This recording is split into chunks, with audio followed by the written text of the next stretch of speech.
And joins us from Singapore on this Monday, first trading day of 2016. Michael, welcome to the program. So we had a very minority, that's right, those in the money in Asia, markets in the money were in the minority. The Nikkei by a little bit. Of course, the Korean market, the Kosdaq actually had a great time, but then the China market, ASEAN was largely ignored. A lot of other markets were ignored. What happens this year? I'd like to think that 2016 is going to be very different.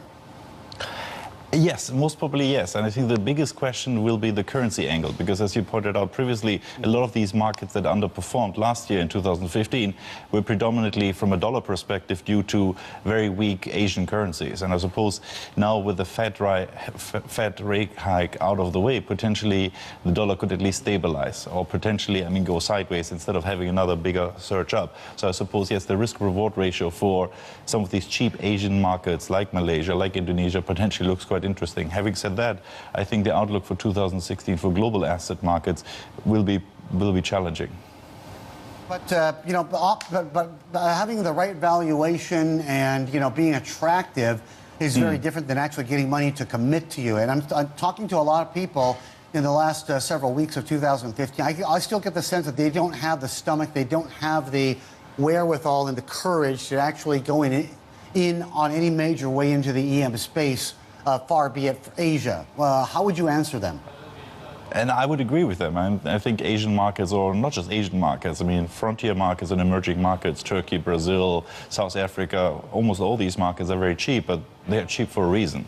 And I suppose we haven't potentially seen the bottom yet. It's a bit like in oil prices. We didn't really have this major flush out yet that would indicate a true bottom, but I think they're close to becoming attractive. But I suppose talking about valuations, I think the US equity market with 19 times earnings is potentially still a little bit on the high side if you consider that the 85-year average PE in the United States is around 15.3. So US equities look stretched, and this is why I think the consensus view as well is mostly saying that US equities this year will be flat. And a lot of the consensus view, and I don't know what a consensus is because we can't exactly take a midpoint, but I do hear a lot of expressions that Japan is still attractive and that the downside very, very limited. It's a market that would let you sleep at night, and select Europe is still in fashion. So I'm still hearing those two refrains a lot.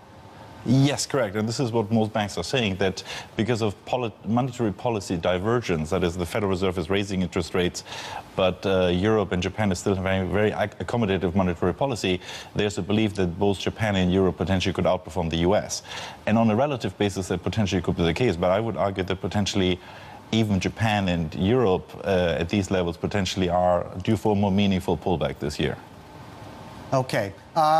What about new initiatives like the ASEAN Economic Community, things of that nature? Is that going to, could that do anything to spur regional trade and maybe drum up a little bit of noise, a little bit of interest in markets, which a lot of people have really ignored now for some time? It should, and in principle, particularly the smaller markets like Vietnam, potentially could disproportionately benefit from these initiatives. Having said that, I think ASEAN is still, most investors are still underweight ASEAN stocks, partly because of the weak growth fundamentals, but also because of the currency angle, because there's still a belief that some emerging market currencies have not bottomed out yet. But I think personally the risk-reward ratio for exposure to some of these markets, which are very much out of favor, would merit some portfolio allocation in 2016. Okay, great. I just wanted to set the stage for our next conversation, which is on the ASEAN, Southeast Asian markets. Mike, stay with us. Mike Preiss with us. Coming up after years in the making, the AEC, which we just started talking about there, is finally launched, but there are still many, many hurdles, hoops, and challenges to the goal of achieving regional free trade. We talk it through right ahead.